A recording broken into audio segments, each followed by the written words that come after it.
네, 안녕하세요. 11월 13일 수요일 기대수 3기 시간이 돌아왔습니다.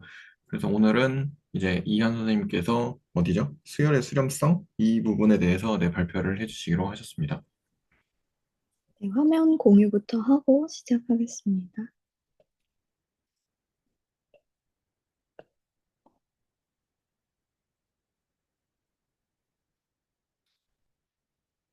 네, 그래서 오늘 이제 채널지김님께서 정리해주신 노트로 이제 정의정합 맞추는 거 수열의 수렴성 나갈 차례입니다. 그래서 맨 처음에 수열이 무엇인지부터 정의를 하고 나가는데요. 여기서 보시면 이제 수열을 함수, 특정 조건을 만족하는 함수라고 정의를 하고 있습니다. 이 정의 부분 어떤 조건을 만족하는 함수를 수열이라고 하는지 혹시 해보실 분 계신가요? 저도 배동선 선생님처럼 답지를 안 보이게 한번 넘겨보겠습니다.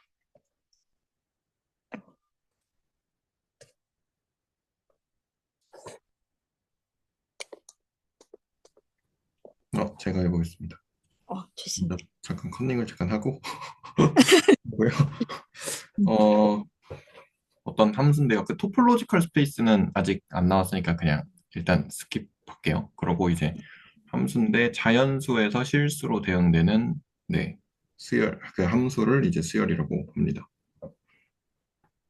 네, 좋습니다.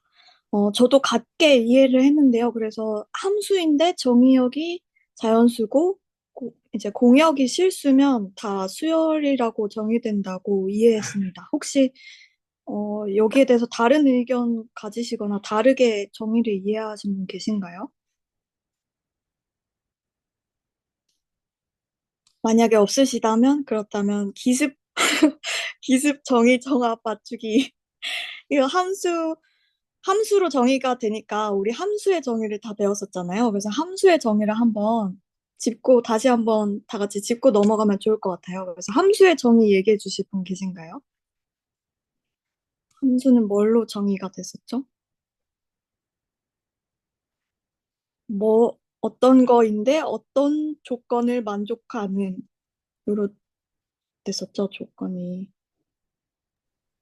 함수는 이제 그 곱집합의 음, 부분집합인데 예를 들어서 이제 집합이 두 개가 A와 B가 있다면 A 크로스 B의 이제 부분집합인데 A 뭐죠? 그 A의 원소 스몰 a에 대해서 B의 원소 네. 스몰 b가 이제 스몰 원소 A 하나당 그 유니클리하게 스몰 원소 B 하나가 모든 스몰 원소 A에 대해서 대응되는 경우를 말합니다. 맞아요, 맞아요. 네, 저도 같게 이해했습니다. 혹시 다르게 이해하고 계신 분 계신가요? 저 같게 이해하긴 하는데요. 네, 그 이제 그 성질이 그러니까 뭐야 n 곱하기 x의 부분집합 중에서 특정 성질을 만족하는 걸 함수라고 하고 여기선 수열이라고 하는 거잖아요. 네, 근데 n이 구체적으로 지금 주어진 거잖아요. 정의역이. 네. 그랬을 때 이 함수들이라는 건 그러니까 수열이라는 건 어떻게 표현될까요? 수열이라는 건 부분집합인데 그 부분집합의 원소들이 어떻게 표현될까요?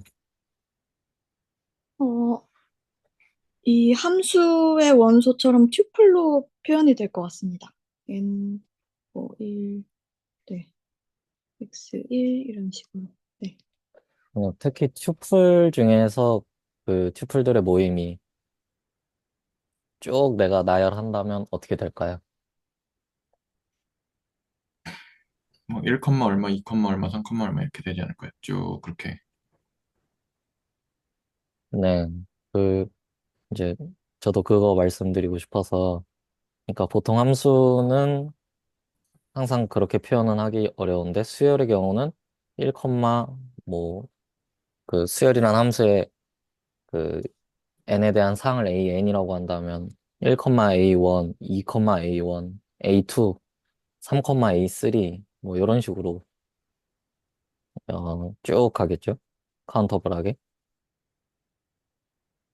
음, 지금 말씀하신 게, 그러니까, 정, 정의역에 들어가는, 앞에 들어가는 원소가 뒤에 거에 인덱스로 쓰일 수 있다. 이런 뜻으로 이해하면 될까요?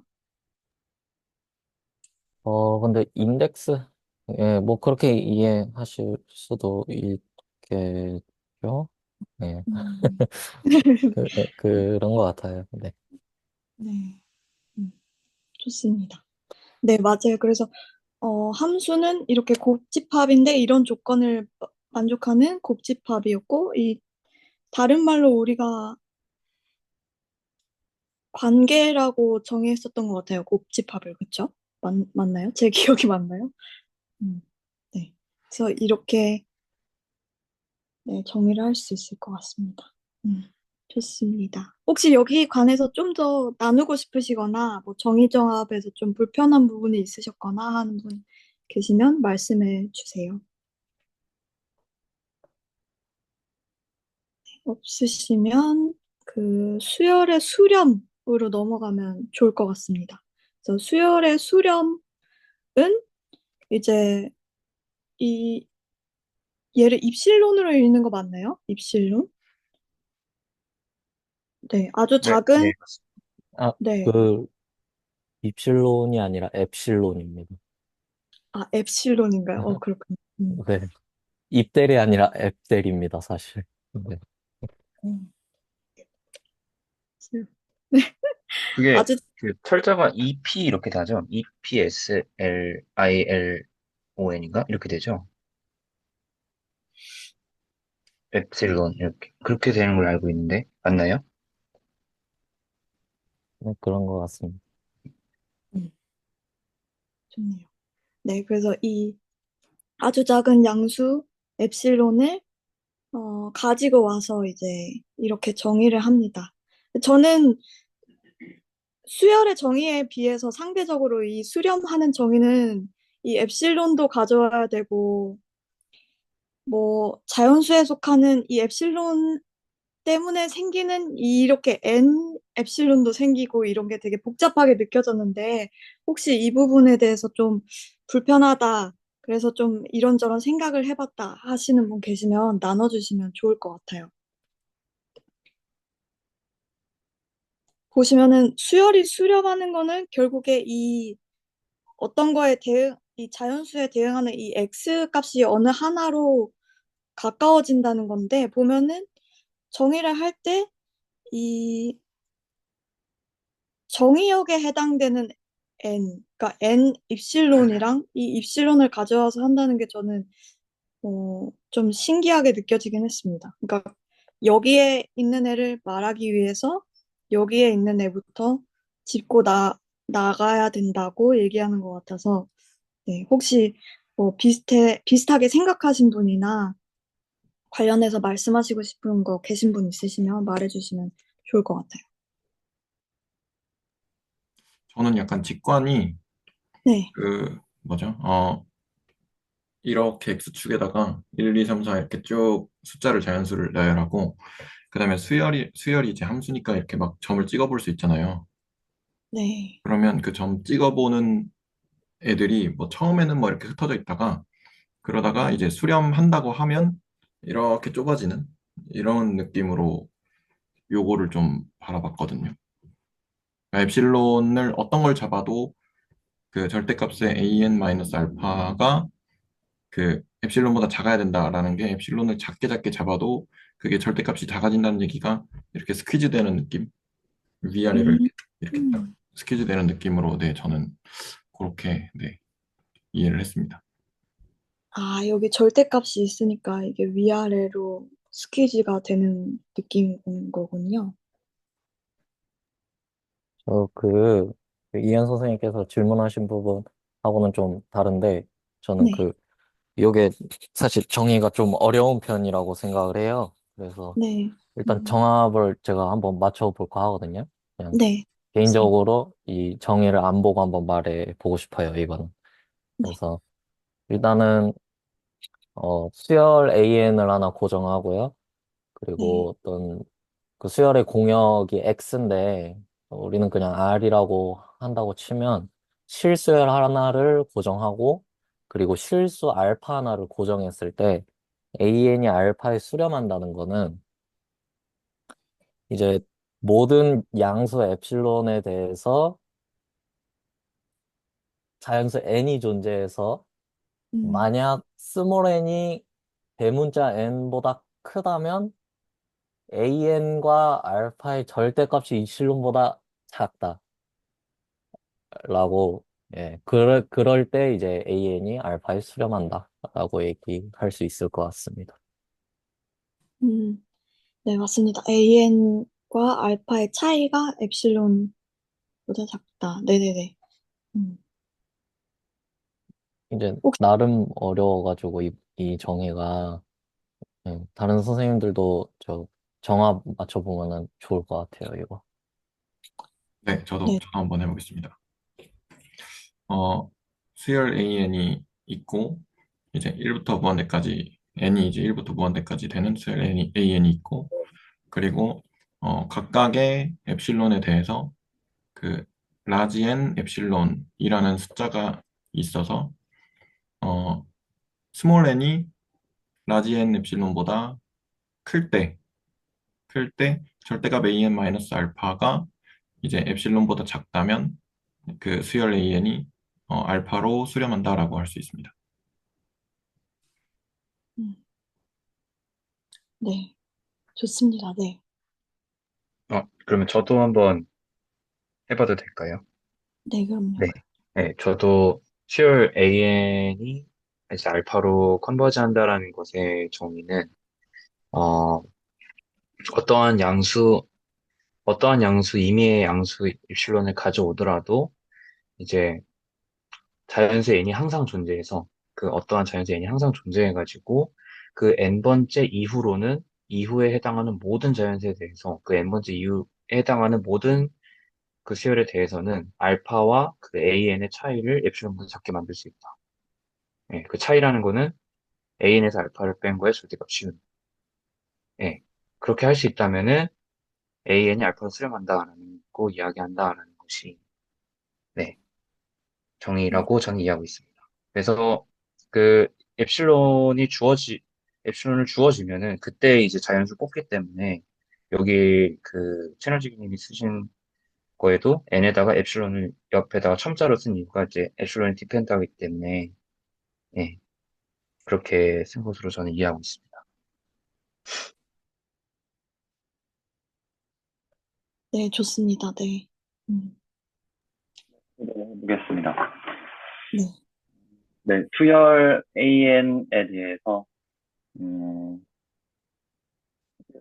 이 알파에 대해서 수렴한다는 의미는 임의의 양수 엡실론에 대해서 대문자 n, 자연수 n이 존재하는데 음, 그 대문자 n 이상인 소문자 n에 대해서 과 알파의 간의 거리가 어, 엡실론보다 작아지게 되는데 이제 수렴한다고 어, 정의를 합니다. 음, 네, 좋습니다. 네. 수학에서는 거리와 뭐 차이 이런 거는 사실 같은 용어로 쓰이나요? 아니면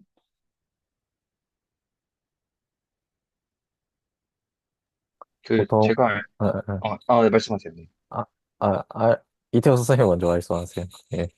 예, 저는 그냥 뭐 그 채널지기님 강의에서 본 정도만 알고 있는데 이게 매트릭이라는 것이 있는데 그게 실수에서는 저 절대값이 이제 뭐 매트릭에 해당한다라는 거 있고 그거에 좀 더 넓은 범위가 토포로지컬 스페이스에 해당하고 그게 조금 더 이렇게 그러니까 과학의 일반적인 게 토포로지컬 스페이스 거기에 매트릭이라는 걸 부여하면은 매트릭 스페이스가 되는데 이제 실수는 그런 매트릭을 지니고 있고 실수해서 매트릭을 저렇게 뭐 한다 뭐 이렇게 그냥 저는 이해하고 있습니다. 그러니까 매트릭도 여러 가지가 있는 걸로 알고 있어요. 저거 말고도 뭐 텍스캡 매트릭인가? 뭐 그런 것도 있고, 뭐 하여튼 거리를 재는 방법은 여러 가지가 있는데, 일반적으로 저게 가장 이제 스탠다드한 뭔가 그런 기준이 되는 뭔가 일반적인 거리를 재는 방법이다라고 알고 있습니다.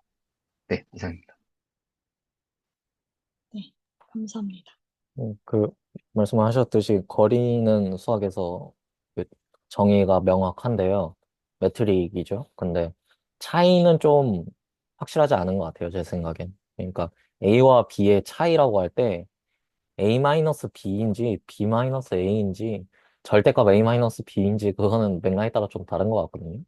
뭐 차이라고도 하는데 차라고도 하고 차라고 할 땐 보통 절대값은 생각 안 하는 것 같은데 예, 그래서 저는 맥락에 따라서 차이는 좀 주의할 필요가 있는 용어다라고 생각을 합니다. 예.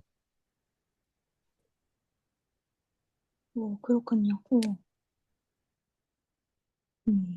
네, 흥미롭네요. 이것도 어떻게 보면 정의에 해당되는 것 같아요. 그렇군요. 그래서 절대값 C 실수에서는 거리에 해당된다. 네. 저 근데 갑자기 드는 생각이 있었는데, 네, 제가 그 절대값 AN-알파가 엡실론보다 작다잖아요. 네. 저기 등호가 붙으면 어떻게 될까 생각이 잠깐 들었거든요. 음, 근데 등호가 붙어도 될 것 같기는 하거든요. 일단은 엡실론 아무거나 다 잡으니까. 혹시 어떻게 생각하시나요? 제가 알기로 그 함수의 극한할 때도 등호가 안 붙는 걸로 알고 있는데 맞나요? 혹시? 제가 잘 기억이 안 나가지고 맞죠? 그래서 등호가 네. 붙어도 되지 않나라는 생각이 잠깐 들었어요. 음, 근데 붙어도 무방하겠다라는 생각이 들었거든요. 왜냐하면 어차피 엡실론은 아무거나 잡을 거기 때문에 더 작은 거 이렇게 잡아 나가고 뭐 보통은 작은 걸로 잡아 나갈 거잖아요. 수렴하는 걸 네. 보이기 위해서. 가까이 가야 되니까. 그래서 이제 등호가 붙어도 어차피 다음 더 작은 걸 잡았을 때 걔보다 작거나 같으면 상관없으니까 또 다음 다른, 그러니까 이게 생각이 든 이유가 그, 어디지? 토머스 미적분학인가? 거기 책에서 약간 그 수학자와 회의론자의 싸움이다. 극한은 뭐 이런 얘기가 좀 있었어요. 그래서 회의론자가 엡실론을 제시를 하는 거죠. 자, 이거 해봐. 그러면 이제 수학자가 디펜스를 하고, 이거 돼. 이렇게, 이런 식으로. 이 절대값에 만족해. 이런 식으로 해서, 그런 식으로 싸움을 하는데, 그 수학자가 음, 이기면 컨버지 하는 거고, 회의론자가 이기면 그 컨버지 하지 않는 이런 내용을 좀, 그 내용이 좀 기억이 나서 등호가 있어도 상관이 없겠다라는 생각이 좀 들었는데, 혹시 다른 선생님들 생각은 어떠신가 해서요. 제 생각에도 등호가 있는 거랑 없는 거랑 그 두 가지 버전의 정의를 이렇게 딱 써놓은 다음에 왼 1번 정의에서 2번 정의로 이렇게 그 1번 정의가 참일 때 2번 정의도 참인지 한번 증명하고 반대 방향도 증명하면 필요 충분 조건이 되잖아요. 두 가지의 그 버전이.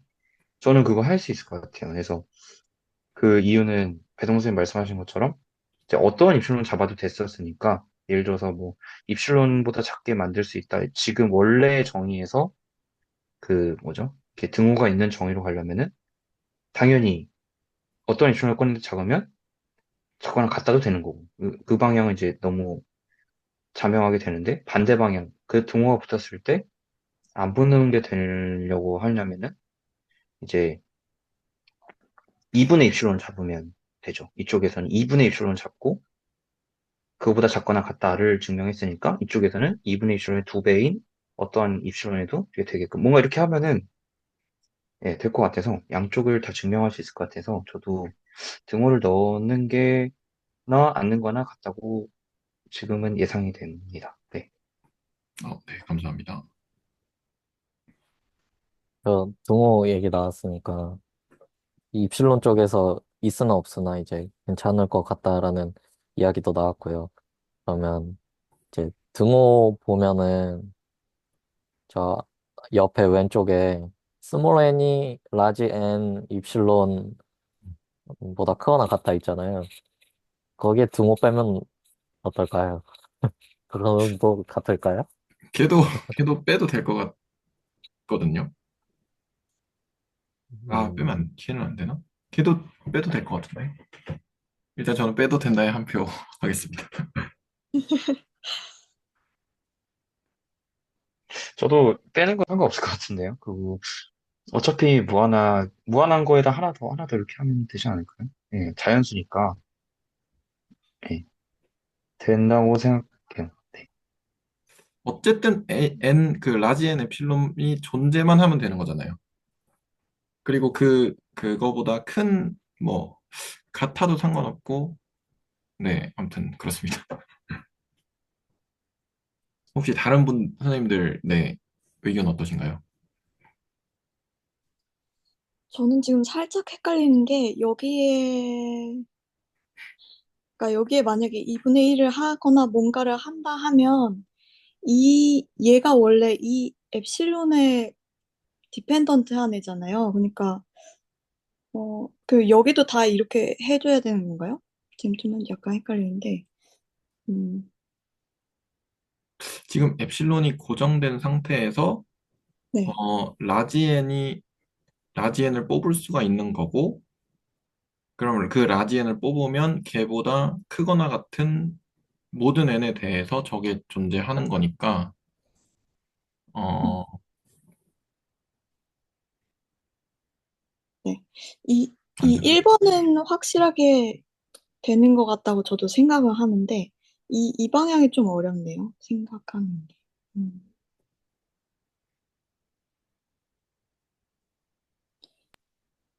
한번 진짜 증명을 시도해봐도 재밌을 것 어, 같습니다.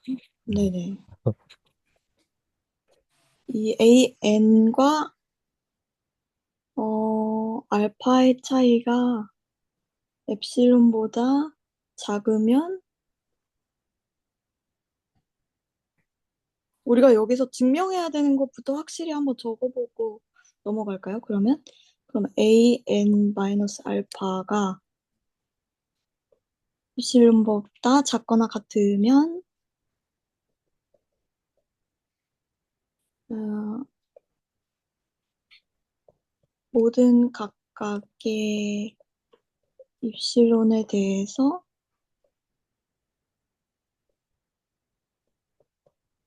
이게 존재한다.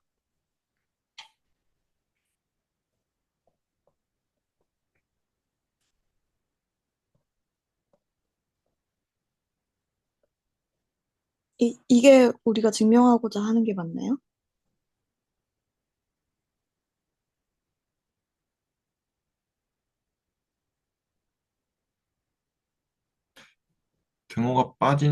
잠시만요.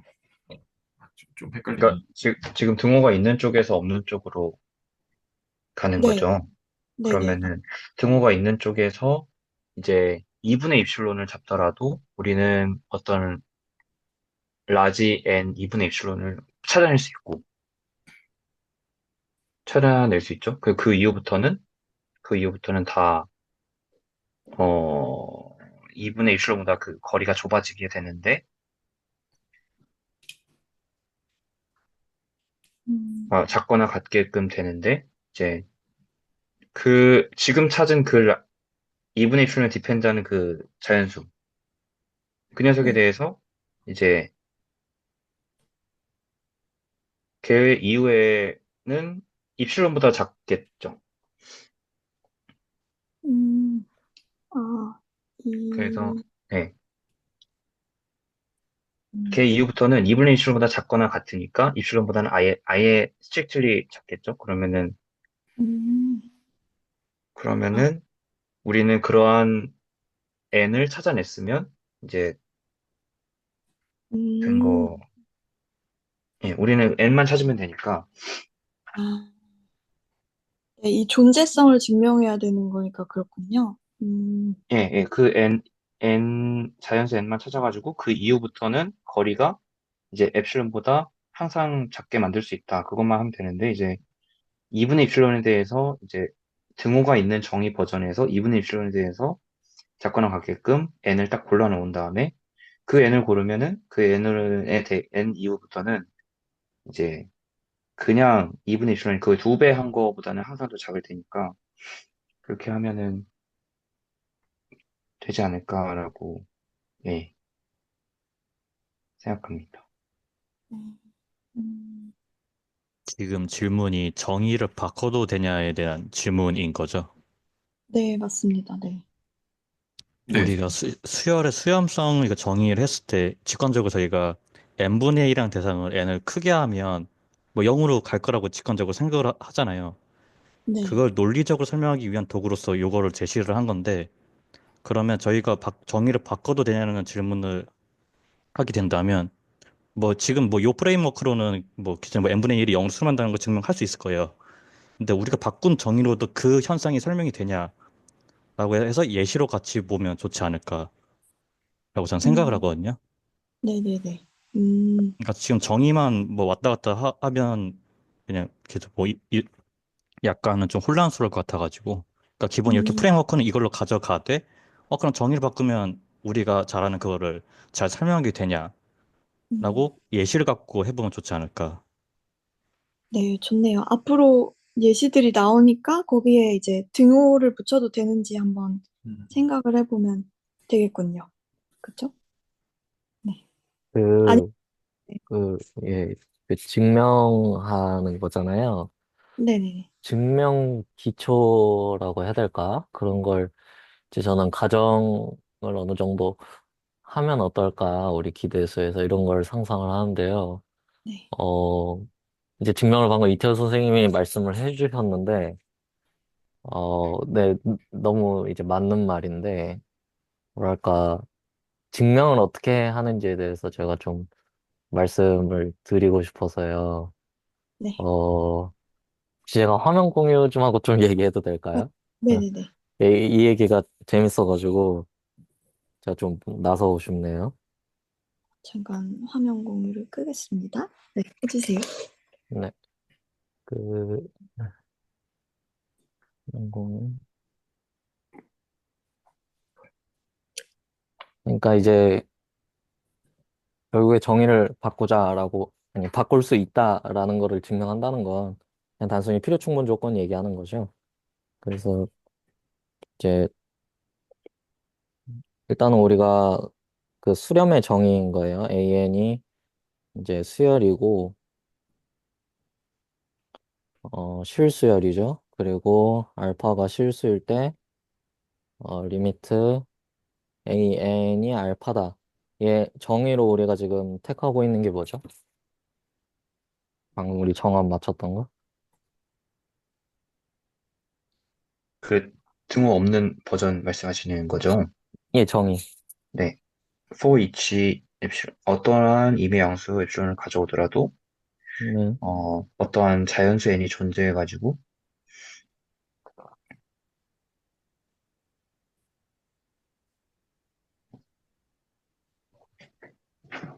네. 그래서 그 n보다 크거나 같은 모든 자연수 n에 대해서는 네. an과 알파의 그 차이가, 그 저기 절대값 그것이 엡실론보다 작게 만들 수 있다. 작다. 라는 음, 게 저희가 정합을 맞춘 정의죠. 네. 요거죠. 네. 네. 예. 근데 우리가 지금 하고 싶은 그 증명의 대상이요. 요거 이제 그대로 가져가서, 자르면 안 되지. 붙여넣어가지고, 다 똑같은데, 여기다가 등 붙여도 되냐라는 질문이잖아요. 그러니까 여기서 증명해야 되는 건 일단 두 가지예요. 그건 맞죠? 예. 근데 이제 직관적으로 작으면은 크거나, 아니, 그러니까 작으면 작거나 같으니까 이쪽이 네. 지금 쉽다라고 말씀하신 건가요? 아까 대화에서? 네, 맞습니다. 음, 그게 저는 쉽게 보이진 않거든요. 쉬운지 둘 중 하나는 뭔가 쉬울 것 같은데, 그러니까 쉬워야 되는 건지 저는 직관적이진 않은 게, 이, 그러니까 얘면 얘다를 증명하는 게 아니잖아요, 사실. 이 전체면 아래 전체다를 증명해야 되잖아요. 그러니까 네. 이게 쉬운지 아닌지 사실 저에겐 설득이 안 되거든요. 음, 일단은 그러면 쉬운지 확인을 하려면 결국 우리가 해야 되는 건 뭐냐면 이 윗줄을 가정을 할 거예요. 네. 그러니까 만약에 내가 입실론을 양수를 잡았다고 하자. 어, 그랬을 때 존재하는데 대문자 n이 존재해서 자연수인데 걔는 이제 다음을 만족한다. n이 n보다 크면 an-알파가 입실론보다 작다를 만족하는 그런 n이 존재하더라. 제가 화살표를 썼는데 이 부분하고 그냥 똑같은 말이죠. 네. 요게 된다고 했을 때 이제 질문을 하는 거예요. 어, for each 입실론에 대해서 요거 만족하는 다시 요걸 만족하는 대문자 n이 존재하냐라는 질문을 하는 거죠. 여기다가 헷갈리니까 제가 m이라는 문자를 써볼게요. 네. 여기다 m이라고 하고 그러면은 만약에 우리가 m에다가 똑같은 n을 집어넣는다면 if we put m에다가 n을 집어넣는다면 뭐 똑같은 얘기죠. 이렇게 하면 an-알파가 입실론보다 작고 어 얘가 이렇게 되는 거잖아요. 네. 이게 되니까 내가 입실론을 음, 고정했을 때 이러한 m이 존재하는구나. 얘는 뭔데 위에서 찾았던 그 n이구나 라는 게 되거든요. 그래서 뭐 음, 이렇게 보니까 자명해 보이긴 하네요. 이렇게 네. 과정이. 근데 요거를 이제 또 반대로 해보면은 그러니까 이태호 선생님 말씀이 딱 맞는데 그것만 하면 되는데 저는 실제로 증명할 때 어떻게 해야 되는지를 좀 말씀을 드리는 거고요. 우리가 이미 입실론에 대한 명제를 증명할 때는 시작할 때 그냥 입실론은 고정해버리고 입실론 양수라 하자. 그러고 나서 그 뒤를 증명해버리면 이미 입실론에 대해서 그 명제를 증명한 게 맞으니까요. 예. 그랬을 때 이번에는 m이 존재하겠죠. 똑같이 such that 만약에 m보다 큰 모든 자연수에 대해서 an이 알파보다 입실론이 작거나 같으면 응? 음, an-알파의 절대값이 입실론보다 작거나 같은 대문자 m이 존재하겠죠. 여기까지는 이제 왼쪽 방향을 증명하기로 했으니까 여기를 그냥 그대로 쓴 거죠. 네. 그리고 이제 우리가 이 위를 증명하고 싶은데 이제 뭐 이 뒷부분을 증명해야 되는 거죠. 그러한 스몰 n이 존재하느냐.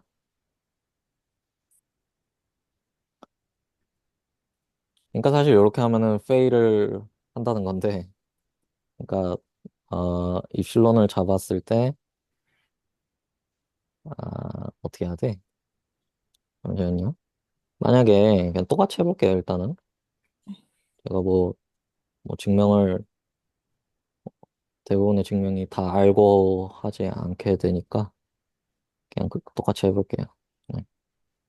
n보다 큰데 an-알파가 그러면 입실론 이하가 되죠. 이때는.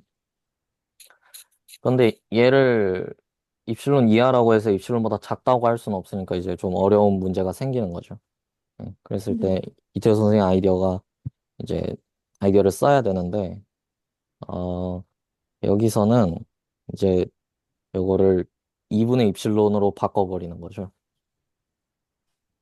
그러니까 임의 양수에 대해서 명제가 성립을 하니까 2분의 입실론도 양수잖아요. 네. 그러니까 입실론이라는 게 또 느낌이 다른데 여기서는 그러니까 이, 이 입실론이 아니고요. 이 입실론이 이 위쪽에 있는 입실론에 가깝다고 보셔야 돼요. 그래서 입실론을 의미로 잡았을 때 아니면 이렇게 써보죠. 그러면 then 2분의 입실론이 양수다. 이렇게 되는 거죠. 네. 그러면은 그 2분의 입실론에 대해서 아니면 뭐 입실론 프라임을 써도 되고요. 입실론 프라임이 2분의 입실론인데 얘가 양수다. 음, 그러면은 이제 그것에 대응하는 자연수 m이 나오더라. 그래서 이제 이현 선생님이 여기서 질문하신 부분도 여기는 입실론 프라임이 돼야 되겠죠? 예. 네. 입실론 프라임에 디펜드 하는 건데 뭐 사실은 입실론 프라임도 입실론에 디펜드 하니까 뭐 네. 표기는 크게 음, 상관은 없겠지만 우리가 위의 표기를 그대로 따라간다면 입실론 프라임이 존재하는 거고요. 그래서 여기는 m인데 m 입실론 프라임인 거죠. 그러한 놈이 존재해서 요거를 만족을 하겠다. 예. 그리고 똑같이 대문자 n에다가 대문자 m을 넣으면 뭐 이렇게 되는 거죠. 이제 n이 m보다 크다라는 거랑 같은 말이고, 그렇게 되면 am-알파가 2분의 입실론 이하일 텐데, 우리가 양수 입실론에 대해서는 여기 입실론보다 작다라는 사실을 아니까 이제 그냥 지금 끝나는 거죠. 아, 확실히 다 쓰면서 보니까 네, 훨씬 와닿네요. 네, 감사합니다. 네. 어, 여기 다 정의들에서 N 앞에 있는 부등호에 등호만 붙이면 네, 예, 생각 없이 다 될 것 같습니다. 네. 그렇네요. 네. 사실은 예,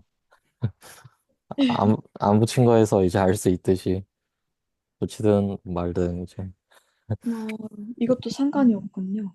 예, 이것도 증명할 수 있습니다. 뭐 예를 들어서 여기다가 제곱을 넣어도 돼요. 이거는 없는 얘기로. 저건 이제 엑설사이즈로 이건 엑서사이즈로 돌리겠습니다. 한번 해보면 좋을 것 같습니다. 그래서 뭐 당연한 얘기인데 2분의 입술론 잡으면 되잖아. 반대 방향은 뭐 당연한 거고. 이래도 되는데 증명할 때는 이런 식으로 쓰는 게 필요하겠다. 결국에는 뭐 여기만 가지고 하는 게 아니라 이 전체 명제랑 그러니까 이현 선생님이 우리가 증명해야 될 것을 확실히 하자고 말씀을 해주셔서 네, 네. 확실히 하자면 이 윗줄과 아랫줄의 동치고 그렇다면은 n도 잡고 뭐 입실론도 임의로 하고 뭐 이런 과정이 필요하다는 거죠. 음, 네, 여기까지입니다.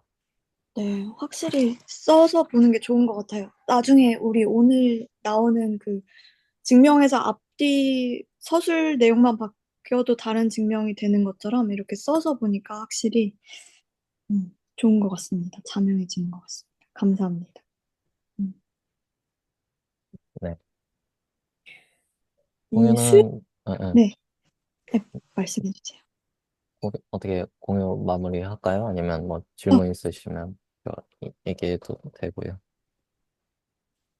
질문 있으신 분 해주시죠.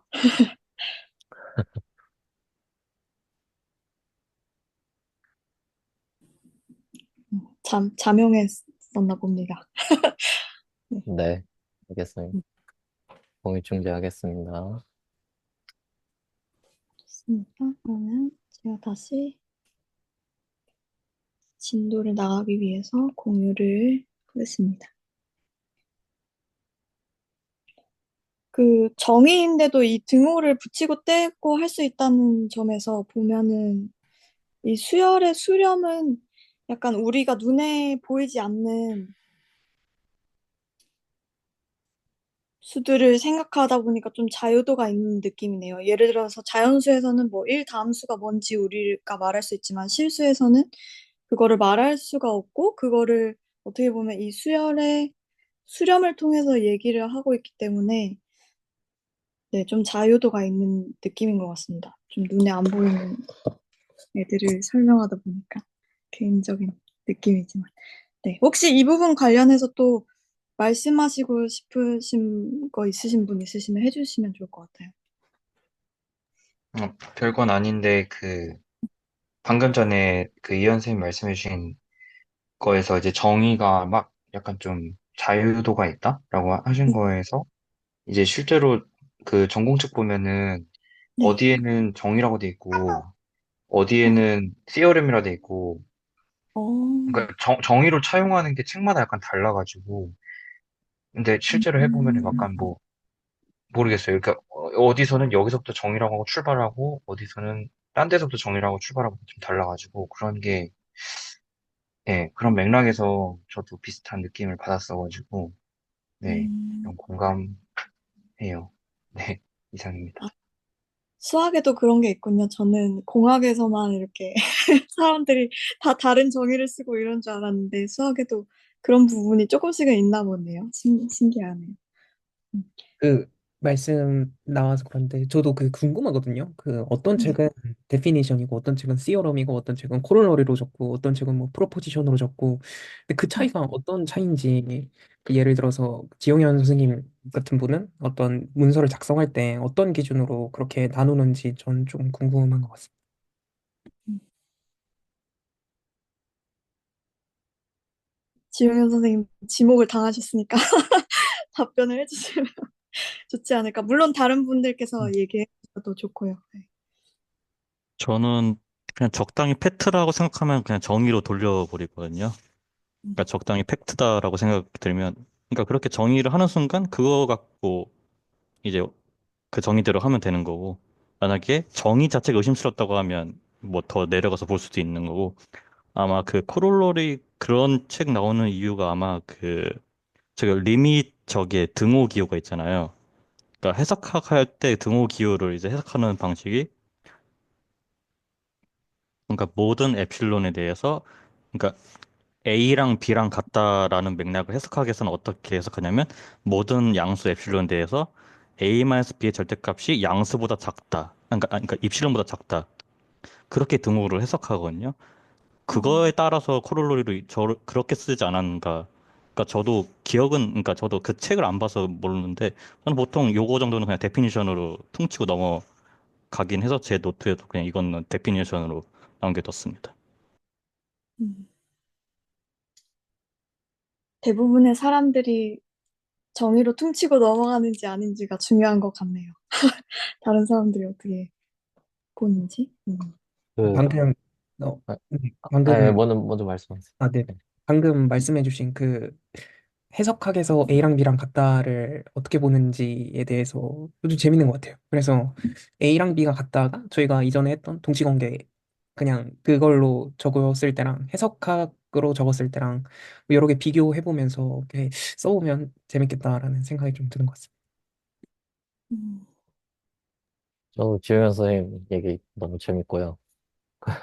그 텍스트에 대해서 수학 텍스트를 읽을 때 정의 이런 거 좀 이제 성가신데 그냥 이제 대부분 이제 교과서도 포함해서 대부분 책들은 스토리를 만들거든요. 그 저자가. 그 의도가 있어요. 그걸 정의로 택하는 데에는. 지현 음. 선생님도 어떤 의도를 가지시고 이제 쓰고 계시겠죠? 저도 막 무슨 의도지? 하면서 읽는데 그 의도가 있어서 뭐 누구는 이 입실론보다 작거나 같다를 정의로 쓸 수도 있고 누구는 뭐 제가 방금 증명했잖아요. 두 명제가 같다. 그럼 뭐 그걸 CRM이라고 할 수도 있겠죠, 누구는. 근데 맥락에 따라 다르고요. 좀 뭐 예를 들어 실수에서는 이게 좋은 예시인지 모르겠는데 그 실수에서 컴팩트를 클로즈드 앤 바운디드로 정의하기도 하는데 이게 좋은 예시가 맞나요?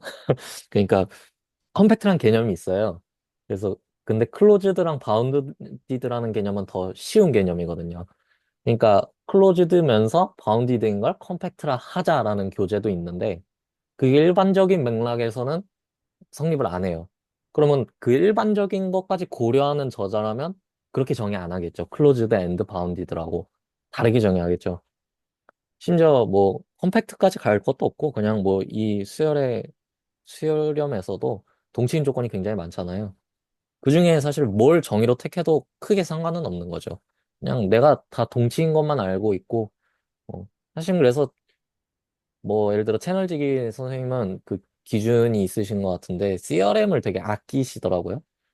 뭐 제가 음. 읽던 책들에는 뭐 예를 들어 입실론 이하다 뭐 이런 거 동치 명제면 그것도 CRM으로 다 올리고 그러던데 채널지기 선생님은 수학적으로 뭔가 의미가 있는 걸 CRM으로 두시는지 나머지는 그냥 뭐 노트 댓 아니면 뭐 프로포지션 뭐 이 정도로 퉁치시는 것 같은데 다 맥락이 있어요. 그 누구는 뭐 프로포지션은 그냥 뭐 별거 아닌 의미가 없으니까 프로포지션이라 할 수도 있고 뭐 근데 누구는 그냥 어떤 정의에 근거한 결론이면 다 CRM으로 돌리고 뭐 이럴 수도 있고 누구는 콜로럴이라고 했는데 콜로럴이라는 건 이제 저거잖아요. 저 따름 정리라는 거잖아요. 결국에는 그 전에 정리를 더 강조하고 싶은 거죠. 이게 굉장히 중요한 정리인데 그거에 나오는 결과일 뿐이다. 이걸 강조하고 싶은 저자라면 그 스토리 때문에 콜로럴이라 부를 거고 딱히 그런 거 안 강조하고 싶으면 그냥 CRM2라고 하겠죠. 뭔가 그런 스토리를 보면서 책을 읽게 되면 또 나름 재밌는 것 같아요. 그것도. 그 제가 가끔 이제 그 시험 공부한다고 경제학이나 뭐 이런 거 보면은 경제학도 결국엔 보면은 이제 들어오는 변인하고 이제 인풋하고 아웃풋 되는 함수들을 보는데 그러면 이 경제학 책을 만약에 데피니션이랑 뭐 시어럼 이렇게 적으면 어떤 것까지 내가 정의로 봐야 될까? 약간 이런 생각을 하다 보면 되게 어렵더라고요. 나는 어떤 기준으로 저걸 나눌 수 있을지. 그래서 그런 부분이 갑자기 생각나서 한번 얘기해 봤습니다. 감사합니다. 네, 굉장히 재밌네요. 저는 저자의 의도에 따라서 정의들이 그러니까 어떨 땐 정의가 되고 어떨 땐 시오림이 될 수 있다는 걸 몰랐는데, 네, 새로운 것 같습니다. 네, 좋습니다. 더 관련해서 나누고 싶은 게 있는 분이 계시면 나눠주시고, 아니면 다음 장으로 넘어가면 좋을 것 같아요. 그리고 그 저번 주 이제 영상을 보다가 이제 네, 매스매티컬 인덕션 부분이었거든요. 근데 그거 이제 증명하는 거를 보는데 그 매스매티컬 인덕션은 어떻게 보면은 써놓고 제가 한번 봤거든요. 써놓고 보니까 좀 되게 당연한 것처럼 느껴지기도 하더라고요. 애초에 자연수의 정의 자체가 1이 있고 그리고 계속해서 커지는 걸로 정의가 직관적으로 그렇게 되어 있는데 매스매지컬 인덕션이 거짓이라는 게 그러니까 A라는 그 자연수 집합에서 A라는 부분 집합을 꺼내서 1부터 계속해서 커지는 거를 이제 귀납법으로 정의를 했는데 N이 자연수 집합이 아닐 수가 없지 않나?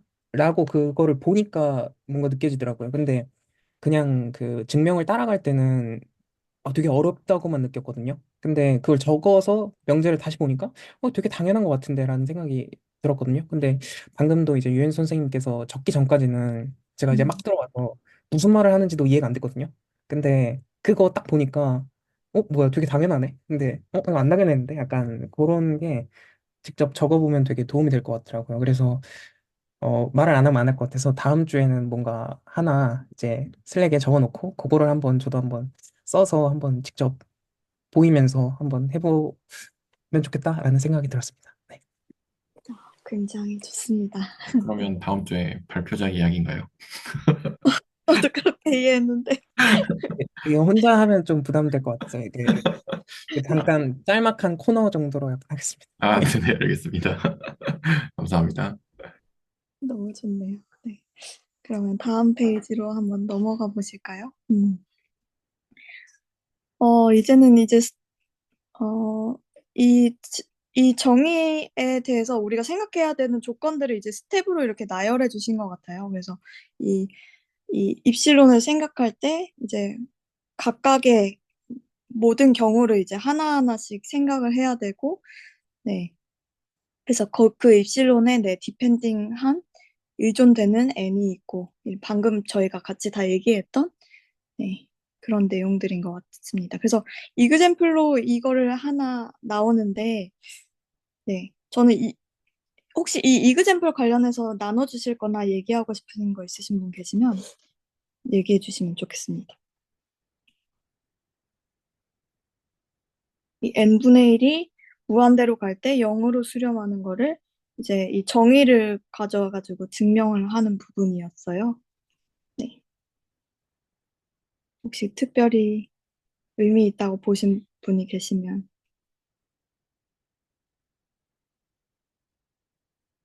네. 없으시면 혹시 이 카운터 이그젠플에 대해서는 얘기해보고 싶은 게 있으신 분이 계신가요? 이거는 이제 그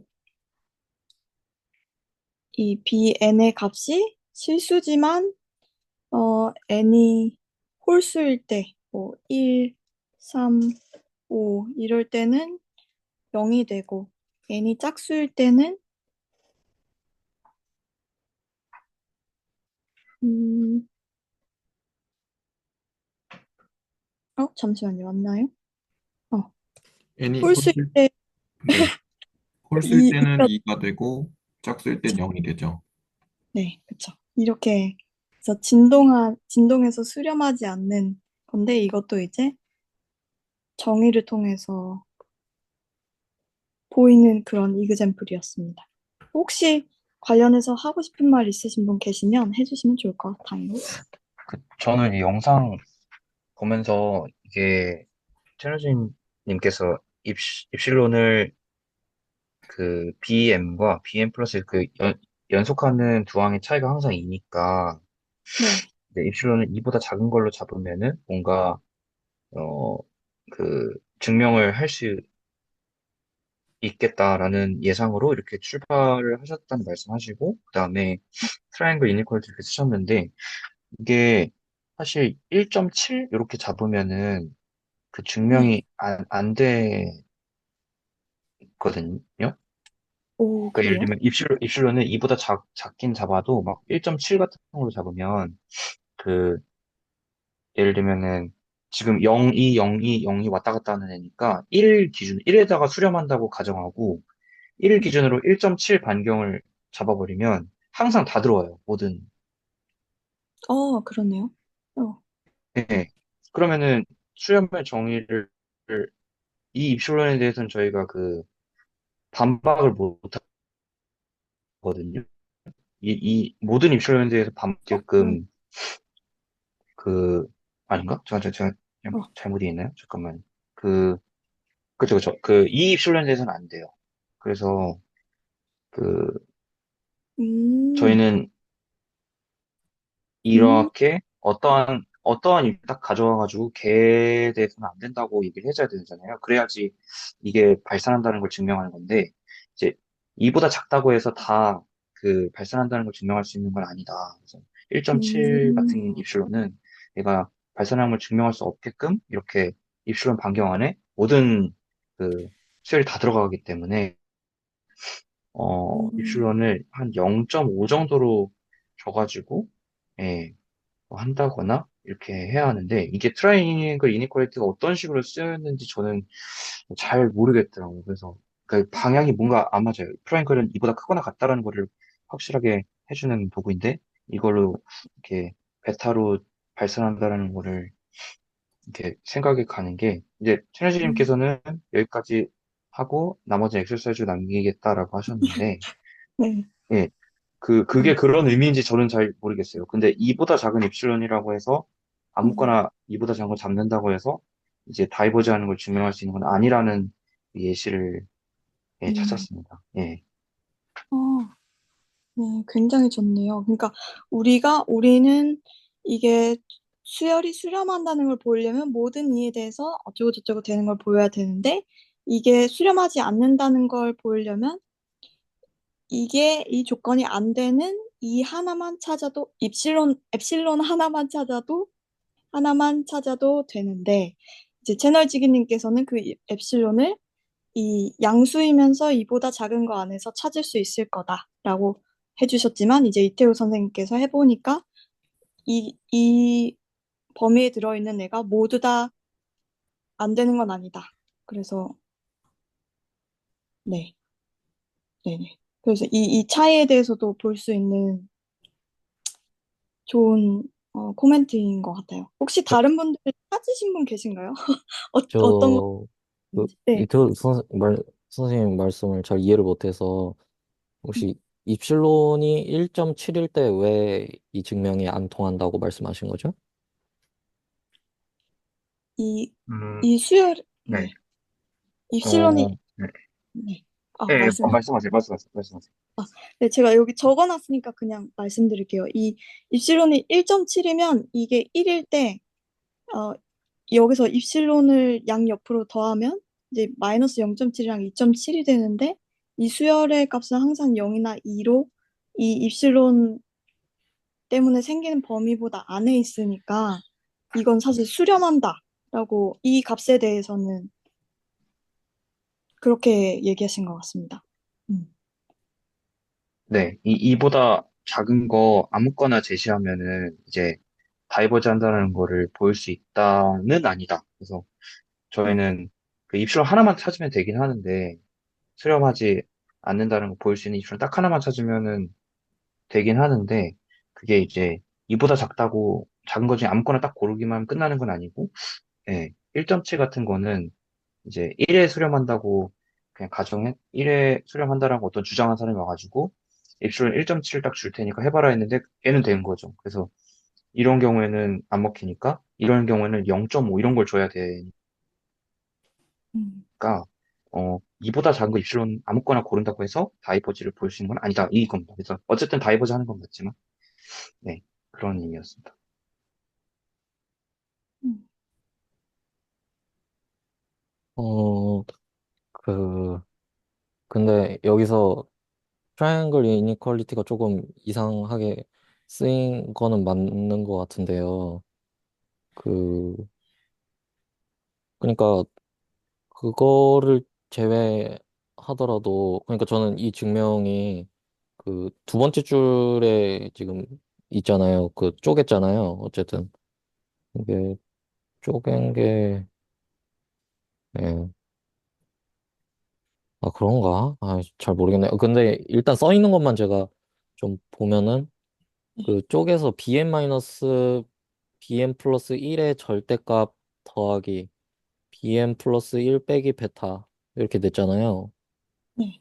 그러니까 이 항을 보면 이 항이 이제 입실론보다 작아야 된다는 가정이 일단 첫 번째고요. 근데 우리가 찾은 팩트가 이 첫 번째 항 bn 마이너스 bn 플러스 1이 2다라는 것 때문에 이제 입실론을 2보다 작게 되면 여기서 모순이 일어나는 거거든요. 근데 그 첫 번째 가정이 저도 지금 이해가 안 되네요. 이게 트라이앵글 이니퀄리티가 어 하려면은 오히려 예, 이쪽이 작은 쪽이어야 되는데 큰 쪽이 크거나 같은 쪽이 아니고요. 그죠? 진- 네, 저도 우리, 방향 때문에 뭔가 이게 어떻게 쓸 수 있는 건지 조금, 네, 그랬어요. 제 노트에는 저 트라이앵글 이너퀄리티를 안 쓰고 했긴 했는데, 어, 혹시 네, 공유, 지금 같이 봐볼까요? 봐봐도 좋을 것 같긴 한데. 네, 저는 트라이앵글 이너퀄리티를 쓰지는 않았고요. 그러니까 네. 그 에필론이 그 0 이상, 그러니까 0 초과 2 이하면 안 되는 게 맞긴 해요. 그러니까 그 트리거 포인터가 그 사이가 아니고 1이어야 되거든요, 그게. 그러니까 음, 0과 1 사이면 그러니까 그 발레를 찾을 수가 있는데, 그러니까 1.1 이상의 수로서는 발레를 저희가 찾을 수가 없게 되는 그림을 제가 그려놨는데, 음. 혹시 공유해주고 싶으시면 제가 공유 꺼볼까요? 아, 네, 그럼 잠깐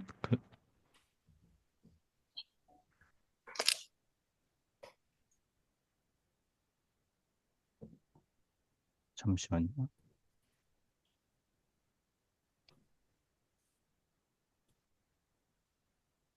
그 혹시 잘 보이시나요? 네, 잘 보입니다.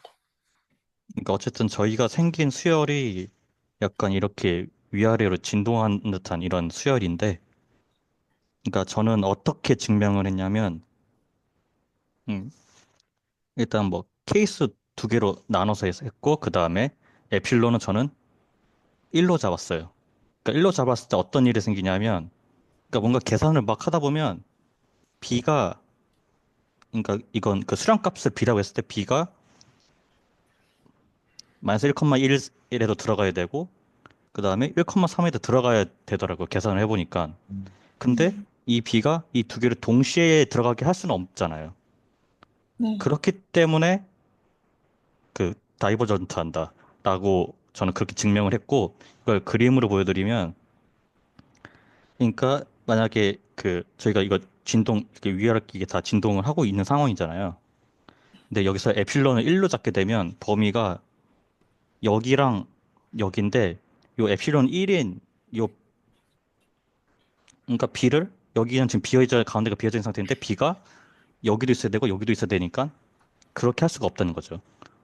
그러니까 음, 에필론을 지금 여기서 조금 더 약간 아까 이태호 선생님 말씀하신 것처럼 1.7 그렇게 잡아버리면 범위가 이렇게 돼가지고 여기 겹치는 부분이 생기는데 음, 만약에 0과 1 사이에 그 정도 작원수를 해버리면 범위가 여기 위에도 좀 점점 줄어들고 음, 위에도 점점 줄어들 거 아니에요.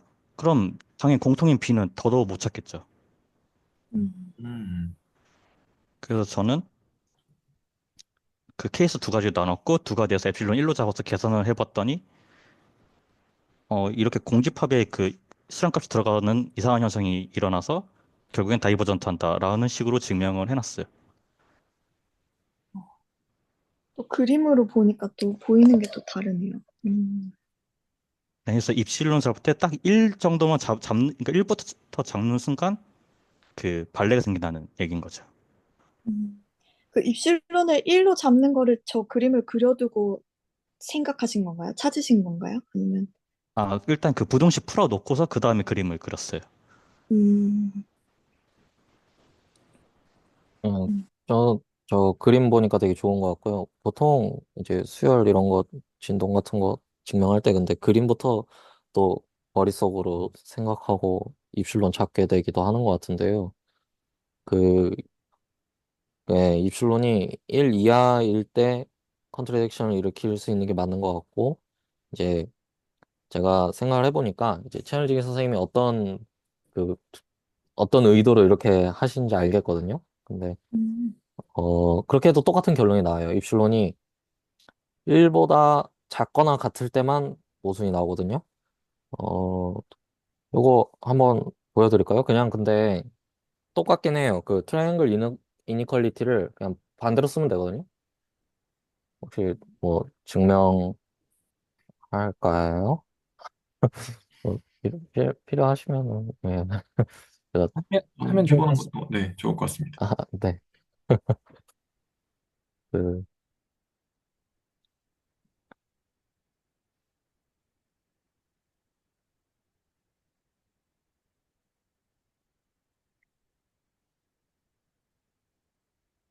예, 지금 우리가 증명하려는 게 어, bn이 1 마이너스 빼기 1의 n승인가요? 네. 그러면 음,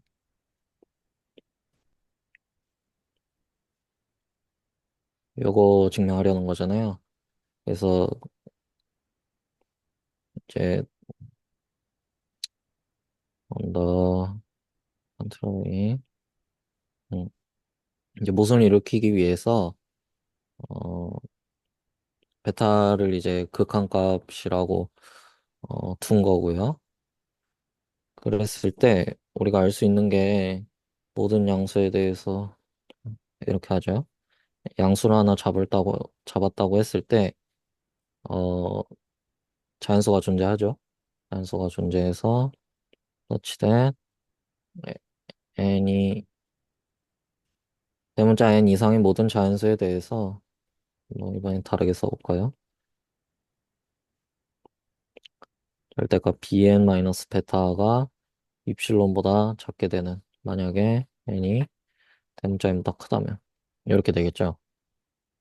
근데 이제 이거 생각하면 그 bn-베타 말고 bn 플러스 1-베타가 입실론이다.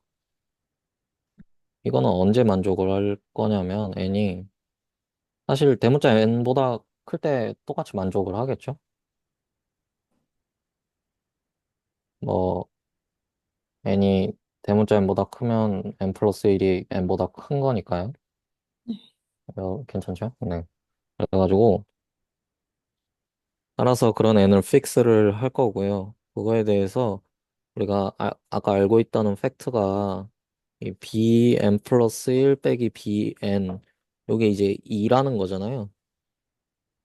네. 근데 여기다가 트라이앵글 이니퀄리티를 쓰시려고 했던 것 같아요. 보니까. 그래서 요거를 이렇게 쪼갤 수 있죠. bn.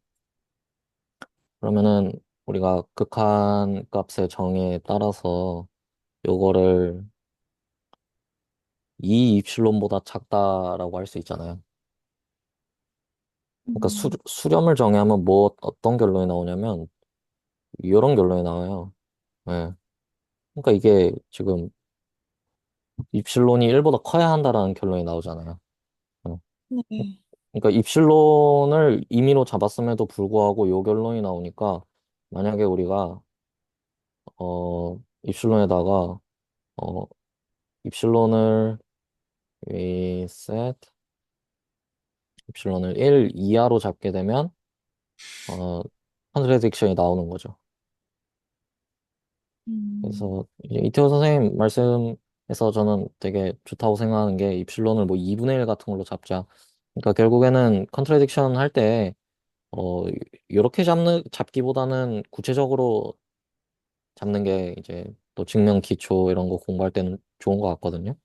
뭐 나중에 되면 그냥 그래 뭐 이거면 안 되겠구나 하고 말겠지만은 예, 이런 걸 구체적으로 잡았다라는 걸 명시하는 셈이니까요. 이게 더 명료하게 느껴지죠. 제 생각엔. 그래서 어쨌든 요거를 하시려 한 것 같아요. 그러니까 여기서 컨트레딕션을 일으키려고 입실론을 이제 2로 한번 잡아보신 건데 2보다 작은 걸로. 음.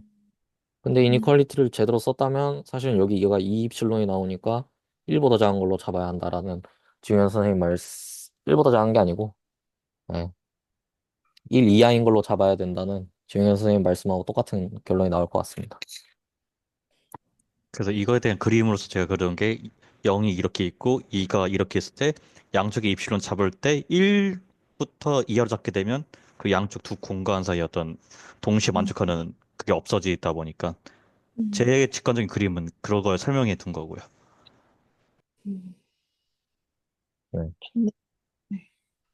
그렇습니다.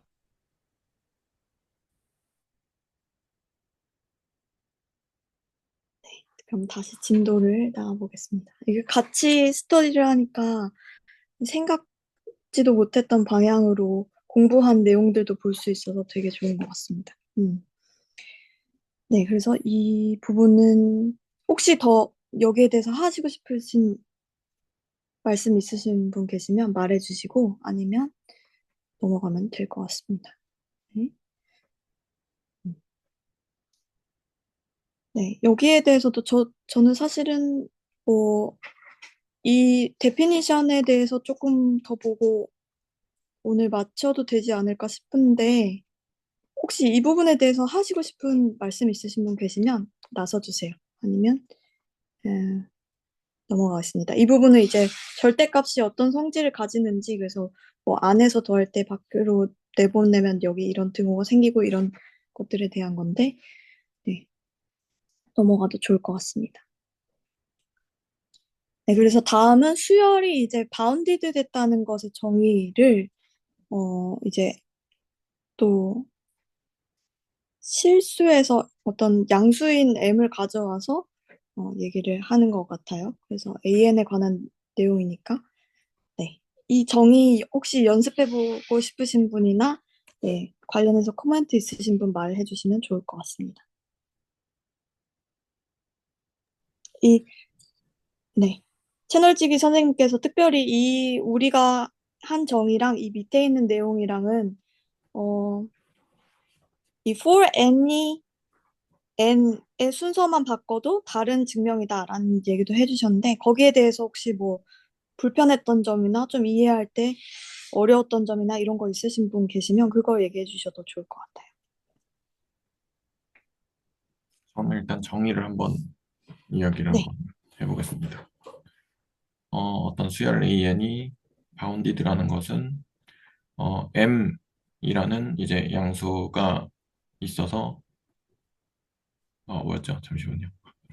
절대값 AN이 이제 M보다 작거나 같은 그러니까 모든 N에 대해서 절대값 AN이 라지 M보다 작거나 같은 그런 경우에 이제 바운디드라고 합니다. 근데 제가 생각을 했던 거는 네, 저기 그 definition 있고 리마크의 wrong 있잖아요. 네, 그래서 그 영상 보면서 이제 생각을 했던 건데 그 뒤에 이제 말씀을 해주셨잖아요. 네, 근데 생각을 했던 게 이제 definition 같은 경우는 m을 먼저 잡아놓고 그 상태에서 어떤 n을 그 스몰 n을 잡아도 이제 절대값이 성립을 해야 되니까 그 m이 하나가 이제 먼저 고정이 된 상태고 그 다음에 저거를 순서를 바꿔버리면 스몰 n이 잡히는 거에 따라서 m을 다 아무거나 다르게 잡을 수 있으니까 그러면 그 그러니까 AN에 의존해서 M이 잡히는 거죠. 그래서 이제 어 그걸 또 저 그 상상으로 그림을 그려봤는데 AN이 만약에 바운디드가 돼 있다면 이렇게 뭔가 요 그 뭐라 그러죠? 딱 경계 안에 딱 들어가 있는 그런 느낌인데 네. 근데 저거를 순서를 바꿔버리면 N 하나 잡았을 때 어떤 애는 뭐 위에다 잡고 다른 N을 잡았을 때 어떤 애는 좀 밑에다 잡고 이렇게 해도 되겠다라는 생각이 들어서 네 네. 그래서 저게 좀 납득이 됐습니다 저는. 음, 네. 그, 아까 맨 처음에 말해주신 그 스퀴즈에 관한 직관이랑 연결해서 설명해 주셔서 굉장히, 네, 잘 와닿은 것 같습니다. 또 다른 분 혹시 관련해서 말씀하시고 싶으신 분이나 정의 연습하고 싶으신 분 계시면 말씀해 주시면 좋을 것 같아요. 저도 정의를 한번 말씀드려보자면은 어떤 수열 시퀀스 AN이 바운디드라는 것은 양수 m이라는 게 존재해가지고 이제 그 모든 n에 대한 AN의 절대값이 m보다 작거나 같게 만드는 그러한 양수 m이 존재하면은 저희는 그 수열을 바운디드라고 합니다.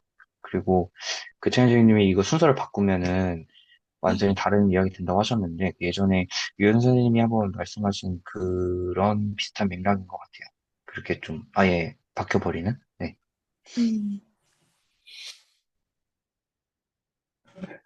네, 좋습니다. 음, 또 연습해보고 싶으신 분 계신가요?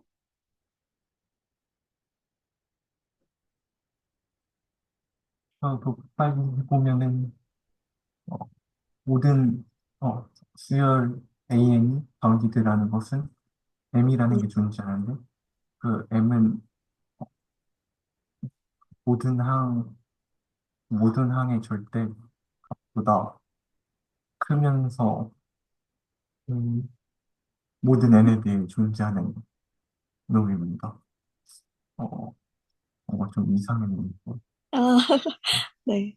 그 모든 n에 대해서가 모든 항에 대해서랑 같은 얘기인 거죠? 같은 말씀이신 거죠? 네, 음, 약간 불편한 게 저는 그러니까 네, 네, 그냥 개인적인 건데 이게 네. 영어가 어순이 there 음, exists such that for any 이렇게 돼 있잖아요. 네. 근데 이걸 한국말로 완전히 번역을 하려면 for any가 앞에 나와야 돼요. such that보다는 그게 자연스러워요 한국어에. 거기서 저는 항상 그 정의 얘기를 할 때 한 번씩 네. 이렇게 막히거든요. 그게 조금 음, 아직 좀 덜 익숙하다 그래야 되나? 네, 그런 부분이 좀 있어서 네, 코멘트를 좀 해봤습니다. 네. 우리나라가 발전시킨 학문이 아니기 때문에 음, 아, 네. 네, 공감되는 게 저도 계속, 다들 정합 연습하실 때 이 부분부터 머릿속으로는 계속 생각했거든요. 모든 n에 대해서 이걸 만족하는 이게 있다. 그 순서가 달라서 순서만 보면 사실 이거랑 더 비슷한데 이제 다른 내용이기 때문에 네, 공감이 됐습니다. 네. 음, 더 어, 말, 네.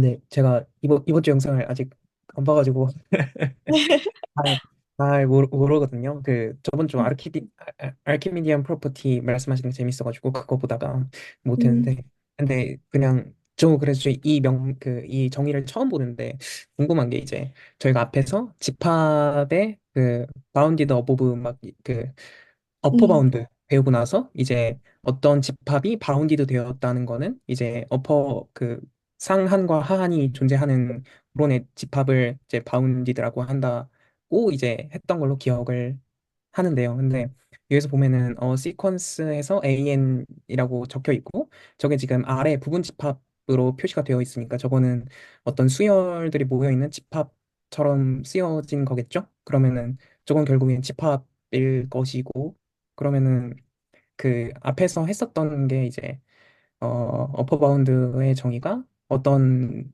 베타 실수의 원소 베타가 있어서 그 모든 x 부분집합 2 공집합이 아닌 부분집합 2의 그 원소 모든 원소 x에 대해서 그 x보다 크거나 같은 베타가 존재할 때 그 베타를 이제 어퍼 바운드라고 했고, 그런 식으로 정의되는 바운디드 된 집합을 봤을 때 지금 적혀 있는 거랑 크게 다르지 않다고 느껴졌거든요. 저한테는 저 네. AN이라고 하는 애가 결국에는 위에서 언급한 아래 부분 집합인 그 수열들의 집합의 원소로 보이고, 그리고 그게 어떤 양수 n보다 작은 이제 모든 n에 대해서 어떤 양수 n보다 작은, 그렇게 느껴져서 이게 집합에서 했던 그 바운디드랑 다를 게 있나 좀 싶은 생각이 들어서 한번 네, 여쭤보고 싶었습니다.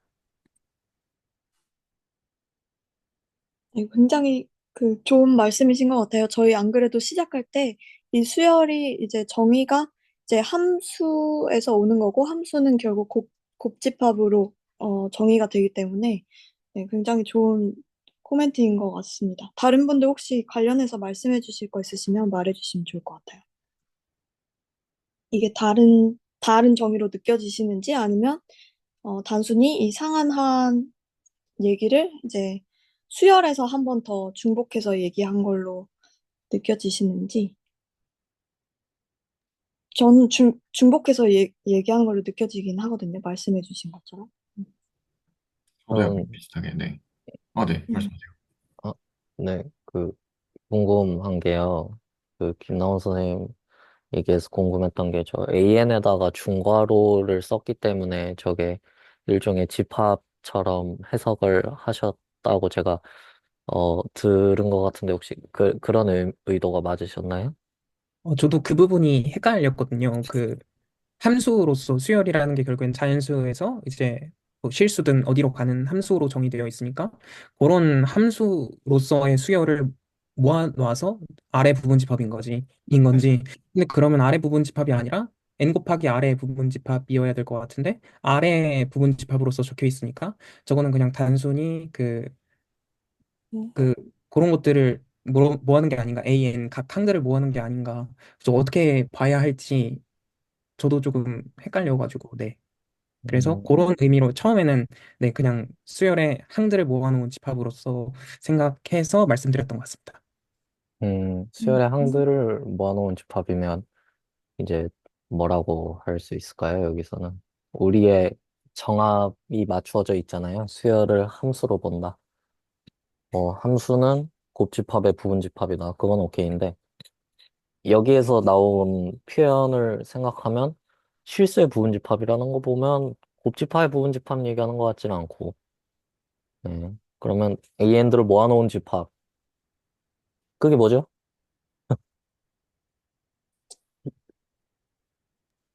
예, 함수 입장에서는 치역을 예, 한 게 네, 아닐까요? 혹시 그런 의미셨나요? 네. 그러니까 네. 이거는 그냥 표현이고요. 그 관습이고요. 그러니까 이게 제가 방금 얘기하려다 말았던 건데 함수로 본다고 하잖아요, 수열을. 근데 사실 수열을 그 방향을 가지고 있는 집합으로 보기도 합니다.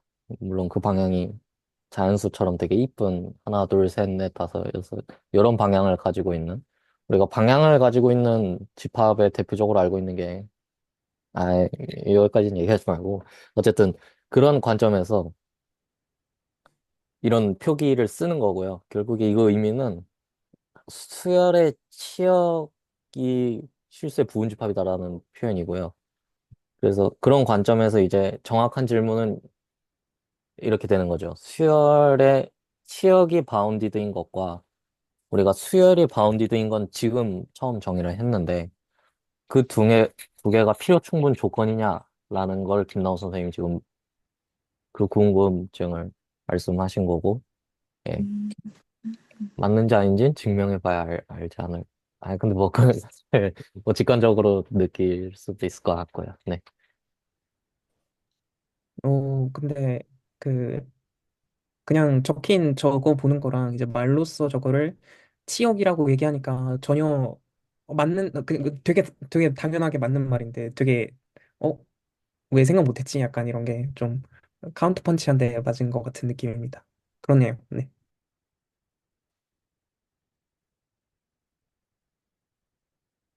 그렇네요. 저는 사실 생각 없이 읽었는데 보니까 그런 치역에 대한 그러네요. 이게 수열이면 이게 곱집합을 나와야 되는데 신기하네. 음. 여기에서는 지금 이 데피니션에서는 이 수열의 치역의 바운디드에 대해서 정의하고 있는 거죠? 여기가 이것만 있으니까요, 그렇죠? 그렇겠죠? 그, 그러니까 수열이라는 건 함수라고 정의를 했잖아요. 네, 그래서 수열이라고 하면 그 함수 하나 가져오면 될 텐데, 노테이션상. 네, 그러니까 이게 AN 이렇게 써버리면 이게 좀 혼란이 있을 것 같으니까 저렇게 네. 중괄호 AN 이런 식으로 표기를 하는데요. 그러니까 음, 중괄호 AN이 딱 나오면 표기가 네. 나오면 첫 번째로 수열을 준 거고요. 근데 어, 두 번째로 중괄호 AN이 나오면 이거를 내가 필요하다면 수열의 치역으로 보겠다는 거예요. 이게 아, 관습이거든요. 그래서 아래 부분집합 기호가 써져 있으니까 치역이 아래 부분집합이라는 건데 수열을 준 거예요. 수열에 치역을 준 건 아니에요. 그렇군요. 그래서 수열이 바운디드다의 정의지 수열의 치역이 바운디드다는 사실 집합의 바운디드는 정의했으니까 또 정의할 필요가 없죠. 음,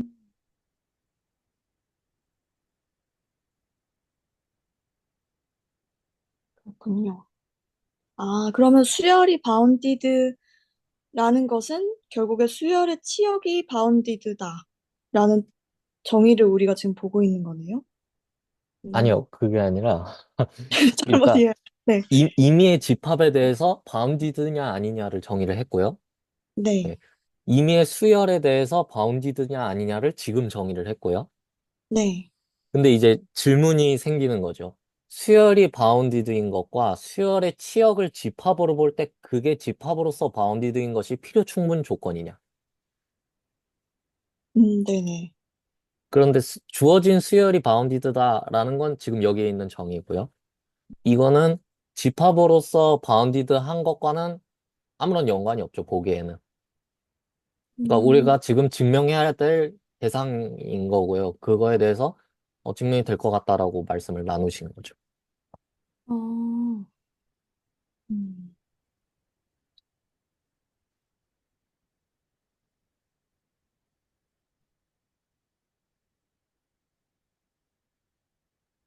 근데 네. 저도 듣다 보니까 약간 혼란이 오는데, 이현 선생님 말씀하신 게, 저 AN의 중괄호 표시를 하고, 실수 아래 부분집합을 쓴 것은 일종의 저거를 치역으로 볼 수도 있다라는 것을 시사하는 거고, 근데 치역이라는 건 하나의 집합인데, 집합이 바운드드 됐다라는 건 지난 시간에 이미 저기 정의를 해놨고, 지금 여기서 바운디드를 새롭게 정의하는 것은 이제 수열의 바운디드를 이야기하고 있는 건데, 이 정의랑 예전의 그 정의랑 뭔가 연관성이 있지 않을까를 얘기하고 있다라는 게 지금 저희가 얘기하는 그 얘기인 거죠. 네네, 정확합니다. 네. 네. 네. 알겠습니다. 네. 그래서 시퀀스 중괄호 AN 중괄호 닫고니까 시퀀스를 가리키는 건데 부분집합 기호 쓸 때는 치역으로 쓴 거예요. 그게 관습이에요. 네. 음, 그러니까 예를 들어 뭐 슈프리멈 어, 저 중괄호 AN 중괄호 닫고는 얘기할 수 없죠. 집합에 대해서 슈프리멈은 얘기했는데 수열에 대해서 슈프리멈은 얘기 안 했잖아요, 아직. 네. 그러니까 지금은 그런 표현은 쓰면 안 되는 거죠. 네. 그러니까 상한 하한 자체가 아예 정의가 안 돼 있다. 네. 네. 그러니까 음, 집합으로 해석하면 좀 안 된다는 거예요.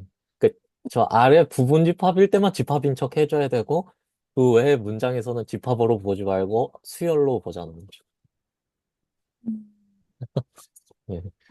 이게 관습이라서 어떻게, 예, 합리적이진 않는데, 음, 그렇습니다. 사실 저는 구분을 안 하긴 하는데 뭐 그 구분하는 맥락이 있다고는 하시니까. 음, 뭐 구분할 필요 없죠. 근데 이제 아직은 처음 이거를 다루고 있고 그걸 다 다루고 다 배운 뒤에는 이제 구분할 필요 없구나를 알게 되겠죠. 네. 음.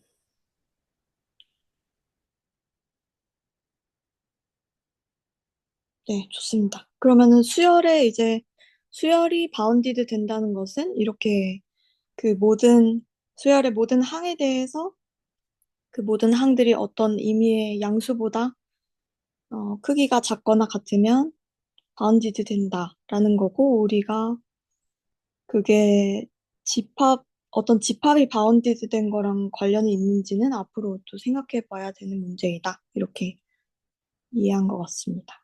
음, 네. 저는 오늘 이제 다음 장들부터는 앞으로 뭐 할지, 그러니까 다음 시간에 이제, 어, 실수의 공리에 연관된 이 프로포지션 관련해서 역방향 다룬다고 하셨는데, 이쪽부터 다음 시간을 보면 어떨까 하는데, 어떠신가요? 다들. 저는 뭐 다른 커멘트가 없으면 좋은 것 같습니다.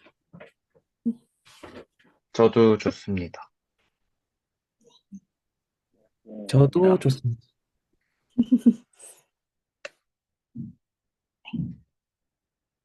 오늘, 그러면 오늘은 일단 여기까지 하고요.